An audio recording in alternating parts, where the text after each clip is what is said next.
and she basically wanted to get alimony because they were cohabiting. And she decorated his house, and she quit her job so that she could be with him. And so she was basically trying to, like, take him to court and get all his money. So this relationship was not only it was impacting literally every area of his life. It was impacting his health because she had these cats. Well, she had one cat that, he's allergic to cats. And she, like, has the cat and has the cat in his house and has it around him and things like that. And eventually she gets even more cats just to really irritate him. So cats tend to be associated with witchcraft. Generally, like historically, there's just been that association.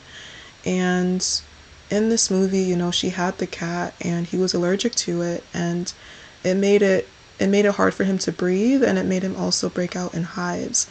And so the Lord might have been showing you, like, if you have had, a spouse dealing with a counterfeit, there's a chance that there was witchcraft involved, and obviously take that to God and he'll confirm that for you. But if he has confirmed that for you, then, they've been affected by just witchcraft, and just the cat being there in the house just confirms that that is something that they have been dealing with, and it's something that has been affecting them, whether they realize it or not. But, it's something that, came in through them having the counterfeit in their life. And then if, like, the relationship also impacted his career because, he wasn't able to, perform as well at work. And there was even a point where she just walked in to his job and was, like, interrupting and things like that. And, it caused tension when it came to his career as well. And at one point, like, he wasn't doing well because, the way that, the relationship was going, like, he wasn't able to, produce in the way that he did before. It was just affecting him that much. And then it was also, like, impacting his, relationships. So even with, like, his coworkers and his friends. And basically at one point, just in getting revenge, she, like, basically tried to go on a date with his agent. So that affected, the relationship. And, she even put, like, the hair removal in his conditioner, so he lost his hair. So this really makes me think of the story of Samson and, how he lost his hair. And Delilah was someone that was sent by, his enemies to, really infiltrate his life and, get him to basically compromise in his devotion to God. And, there were consequences for that. Once that happened, he was basically attacked and they gouged his eyes out, and, things weren't really the same for him, and so, and also she came to cut his hair while he was sleeping. So again, like, your spouse just wasn't aware of what was happening, what was truly happening. And, the counterfeit comes in when they're vulnerable. And so, there's your spouse, but through being with the counterfeit, it really just signifies that, from losing their hair, they made a decision that compromised their devotion to God, their faith, and their vow to God. And they've also lost strength. So, their spiritual strength and even their physical strength has been affected by them being connected to this counterfeit. So it was just a lot of things that she was doing that was really just getting him to that breaking point where it felt like there was no way out and there was no escape, because she was lying and saying that he promised to marry her when he never did, and she was really just holding that over him. And if she didn't get her way, then it was just basically him going through a lot of struggle and pain. So continuing with my notes, it says yeah, she was trying to get him locked in for life with her, took advantage of him, wanted everything he had, and threatened or punished him if she didn't get what she wanted. And it affected his health, career, finances, and relationships, and his sanity. So yeah, it affected his finances because she wanted, I think she wanted, at first she wanted like $500,000. And then the lawyer was like, if you don't do that, then if the I think the court date was like a year from then, and like that whole year getting like the legal fees would cost that much anyway. Then he was having to like give up his house. Yeah, he had to give up his house. And then towards the end he tried to make a deal and say that he would give her $100,000, but then she raised it to $200,000. Well, basically another thing was that she was also, I think it was also kind of like a seducing spirit kind of thing, because she would basically use like lust as a way to like keep him stuck. So whenever they would fight, and she would do things that would be hurtful for him, it would always be like they would try to make up, and it would be that physical affection and the way they made up, and he would get sucked right back in. So in these relationships as well, like there might be for your spouse a lot of temptation to participate in being physical, and the enemy just wants them to be in sexual sin, and so that's just another thing as well. So yeah, it affected his sanity. Like he just didn't have peace at all. He didn't have freedom at all. And it felt like, it was just this overarching, overbearing presence and persistent issues in his life. So yeah, he felt like he had no way out. For him to be able to escape, he had to act clueless, like he had no idea of what was going on. That was his only way to escape. So basically, he realized that the way to get her to stop like basically ruining his life was to go through with marrying her, because that was really like deep down what she wanted.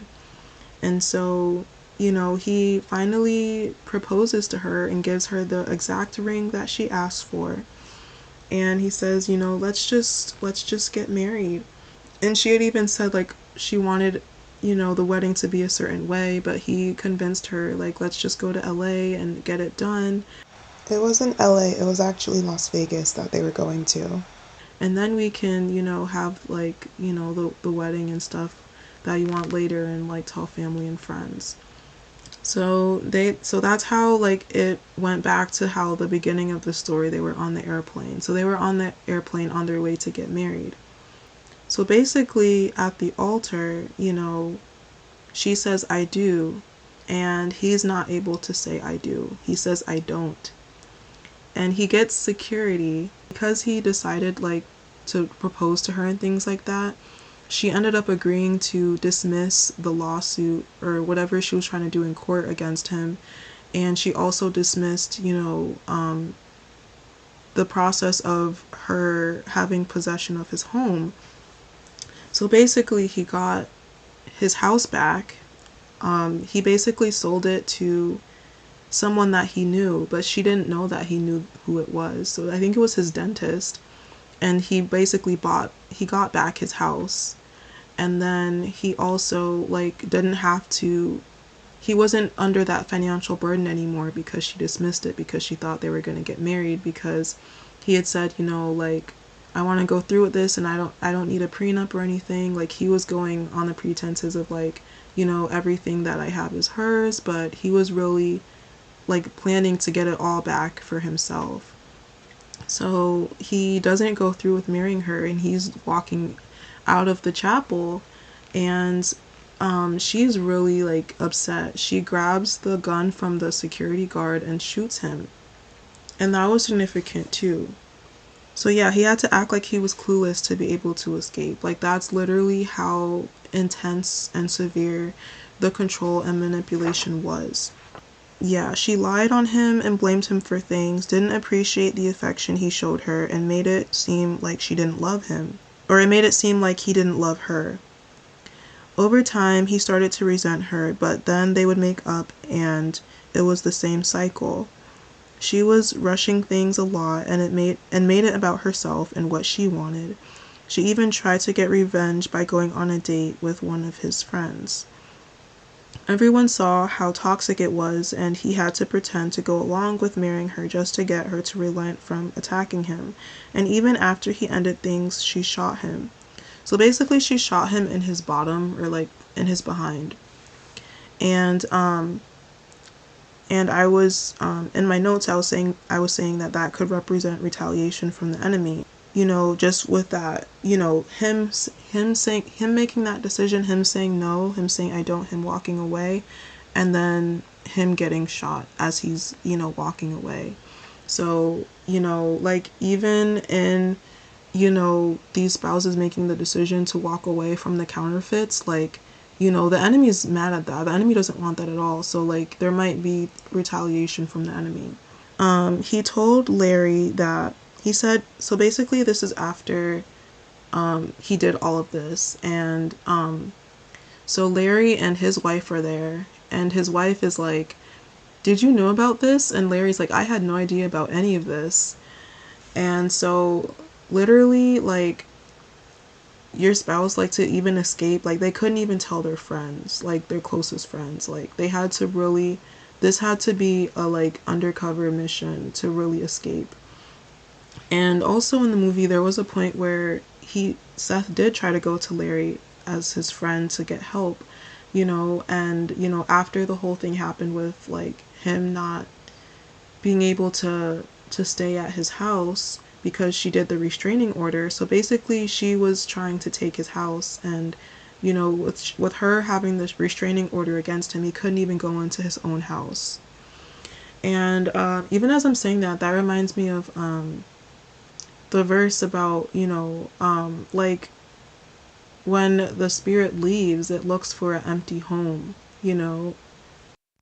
So, Matthew 12, verses 43 to 45, it says, "When an unclean spirit goes out of a man, he goes through dry places, seeking rest, and finds none. Then he says, I will return to my house from which I came. And when he comes, he finds it empty, swept, and put in order. Then he goes and takes with him 7 other spirits more wicked than himself, and they enter and dwell there. And the last state of that man is worse than the first. So shall it be with this wicked generation." So this actually reminds me of when she had the cats, because at first she had 1 cat, but once she fully moved into his house, she got like 5 or 6 more cats. So it might have actually been 7 cats she had altogether. And so like this is just representing that unclean spirit and them being in an even worse state. And so they have to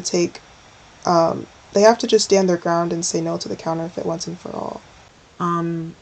And so even with this, it's like, the enemy just basically wants to come in and take over the life of your spouse.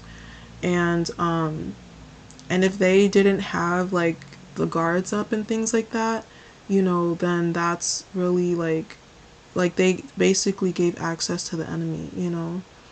In the end, the counterfeit just really wants to take over, their life. Um, and so he tried to go to Larry and stay with him, but his wife was like, no, you're not staying here. And the wife was almost like defending the girl, because she was like, oh, what if I have my friend over? And basically she had the friend over, the girl over, and she's like, oh, I could have you arrested, because they were sitting across from each other on the couch. He even going to his friend, even that wasn't helpful, because Larry's wife wasn't really supporting, him getting out of the situation.